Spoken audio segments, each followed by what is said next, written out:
우리네 삶의 이야기가 한 편의 영화가 되는 곳. 인생극장 그 첫 번째 시간은요. 예술을 통해 우리 민족의 해방과 독립을 꿈꿨던 한 인물을 만나보겠습니다. 100년의 세월이 지난 지금 우리가 알지 못했던 그의 일대기를 들여다보겠습니다. 지난 6월 26일 관람객들의 시선을 사로잡는 퍼포먼스가 대구 예술발전소에서 열렸다. 여기에 쇠사슬을 매달린 청년이 있다. 그것은 누구냐? 그것은 조선 사람들의 모습이다. 그것은 노동자다. 그것은 농민이다. 그것은 해방전사이다. 묶은 놈은 누구냐? 일제 강점기 시대 대구 출신의 한 예술가가 지향했던 사상과 신념이 현대적인 시각으로 재탄생된 무대. 자본가다. 이날은 신앙독과 합창, 연극 형식 등이 함께 어우러진 슈프레이콜이라는 퍼포먼스를 선보여 더욱 눈길을 끌었는데 그렇다. 나는 조선 사람이다. 나는 너희의 아버지, 너희의 형이다. 민족 해방을 위해 예술로 투쟁하다 역사 속으로 잊혀져야만 했던 비운의 예술가. 그가 바로 대구 아트 레전드 이상춘이다. 이상춘은 일제 근대 시기에 살았던 하나의 위대한 화가이자 연극인이자 사상가이자 행동가였습니다. 그리고 이분은 철저하게 그 당시에 일본 제국주의에 맞서 싸웠고 하나의 어떤 그 반봉건주의 사상으로 일관된 그런 분이었습니다. 다양한 장르를 넘나들며 예술의 사회적 역할을 고민했던 사람. 과연 이상춘은 어떤 인물이었고 그의 존재는 왜 잊혀져 온 걸까? 100년의 세월이 흐른 지금 예술로 온몸을 던졌던 이상춘의 일대기를 들여다본다.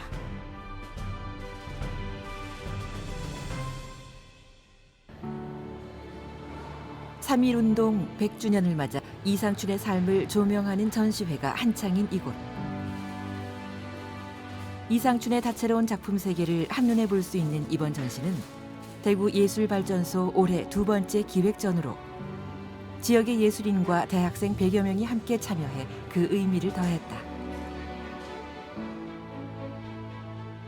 이번에 지역에 있는 다수의 어떤 그런 예술가들이 이상춘의 어떤 그 당시 자료를 발굴, 조사, 연구하고 그걸 토대로 해서 대규모의 어떤 그런 복원 작업을 시도해 왔습니다. 그래서 각종 문헌 자료를 바탕으로 재해석한 또 다른 이름의 이상춘 작품들.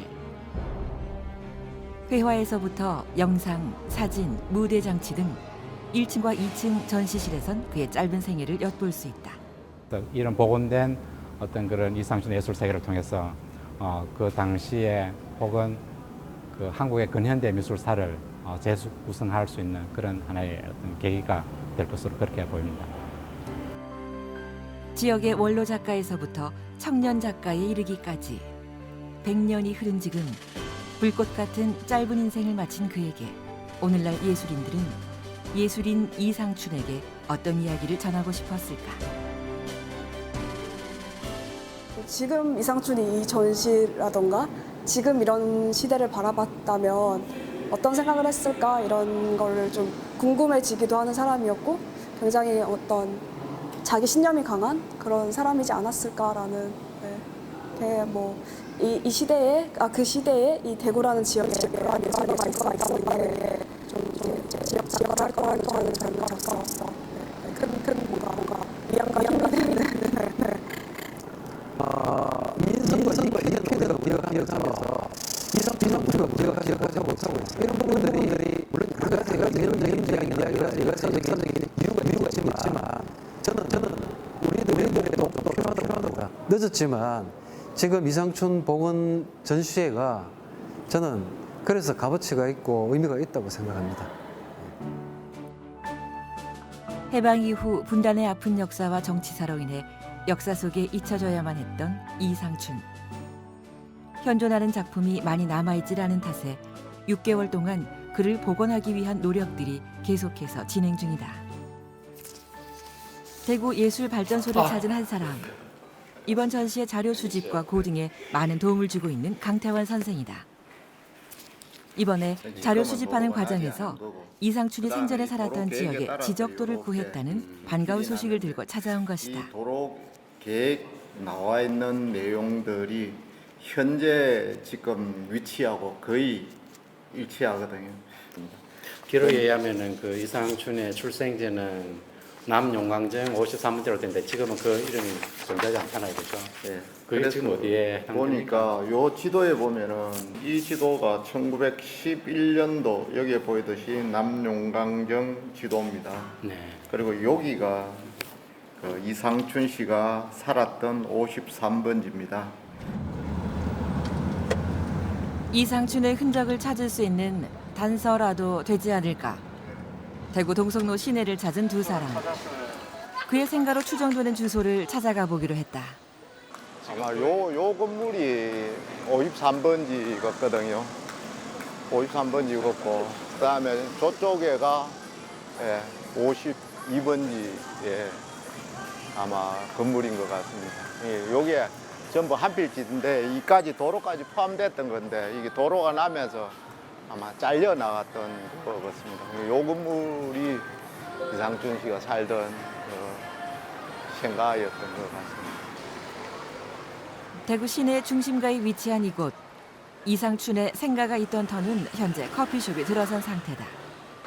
예, 이게 옛날 골목인데 지금은 이게 다 막혀버렸는데 예. 그래도 조금의 모습이라도 남아있지 않을까. 건물 뒤편을 둘러보기로 한 두 사람. 아, 이거 다 막혀버렸네요. 실제로.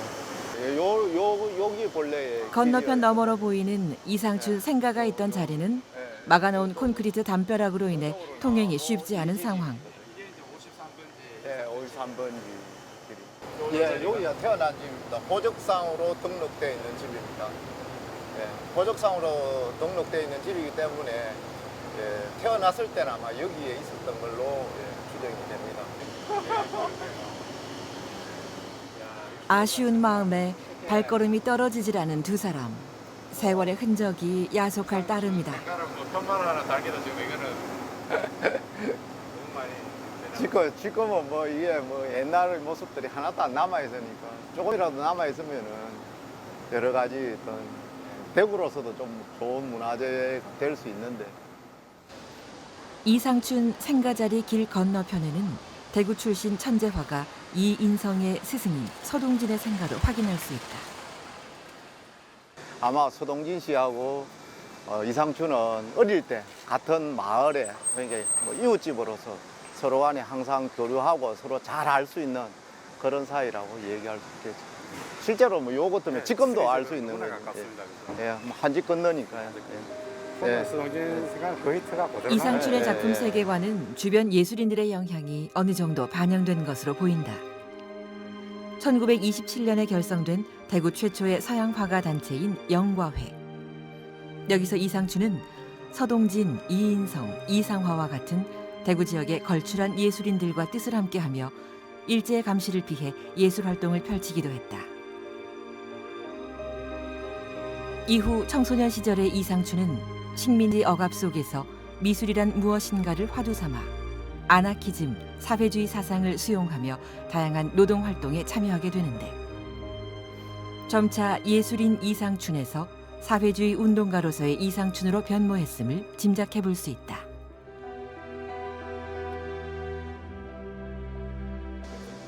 이번엔 이상춘의 생애 대부분을 보낸 곳이라 알려진 경상가명공원 인근으로 향하는 두 사람. 이상춘 예. 집안이 저 남용광정에서 대화정으로 옮겼다는 이거는 뭐 가게 어떤 기울기 이런 것과 관계 있습니까?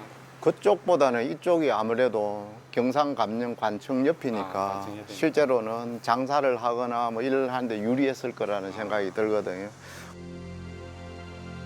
1910년 그 당시 양복집을 운영하는 유복한 집안의 아들로 태어나 미술에 대한 관심과 재능이 많았던 이상춘. 예, 대구 공립상업학교 다닐 때까지만 하더라도 집은 아마 잘 살았던 것 같아요.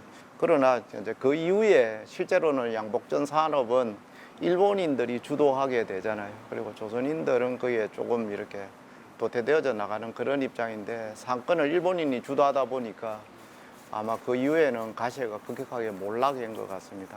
그러다 보니까 뭐 가시도 몰락하고 자기의 취미도 미술이고 이러니까 아마 18세 정도 되었을 때 학교를 중퇴한 거로 이렇게 생각이 됩니다.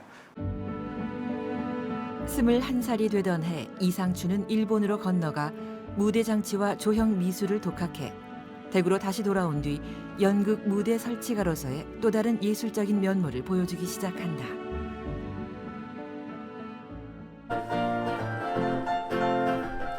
지난 7월 13일 지역 연극인들을 중심으로 한 독특한 형식의 공연이 펼쳐졌다. 길거리나 마당 위에서 펼쳐지는 가두극장 형식의 이 작품은 무대 설치가로서의 이상춘을 잘 보여주는 작품이기도 하다. 어지러운자 농땡이지? 무거운지 안 무거운지 직접 한번 끌어보시던가. 뭐라? 어쩜 저렇게 건방져? 수십조씨? 올려. 나 깔렸어. 자본주의 체제로부터 민족과 계급의 해방을 위해 연극으로 맞서 싸운 이상춘. 기자정신단 진실을 독자들에게 전달할 책임과 의무가 있다. 이 현장의 감동! 이게 빌어먹을 놈이. 왼쪽으로 온나? 암울한 시대를 예술적 운동으로 극복하고자 했던 연극인 이상춘. 그의 삶은 식민지하 예술인으로서 우리에게도 많은 시사를 던지고 있다. 칼날 위에 서서 뭔가를 했지 않겠습니까? 한마디로 칼날 위에서 어떠한 것을 언제 죽을지 모르고 언제 어떻게 될지 모르는 상황이지만 자기 소신을 또 펼쳤는 거고 거기다가 또 그 30년대 노동자나 농민 그 무산 대종을 위해서 자기 예술 세계를 펼쳤다는 것은 늘 그러니까 자기 목숨을 내놓고 자기 예술을 했다는 거죠. 그래서 그러한 그 죽음도 뭐 어떤 드라마틱하지 않나 그런 생각이 듭니다. 일제 억압의 시대에 순응하며 살기보다 그 시대를 바꿔 새로운 사회를 만들고자 했던 이상춘의 삶.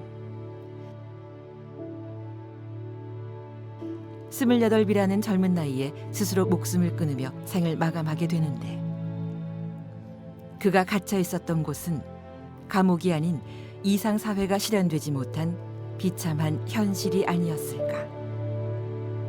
지금 우리는 소통할 수 있는 그런 창구들이 조금은 열려 있습니다.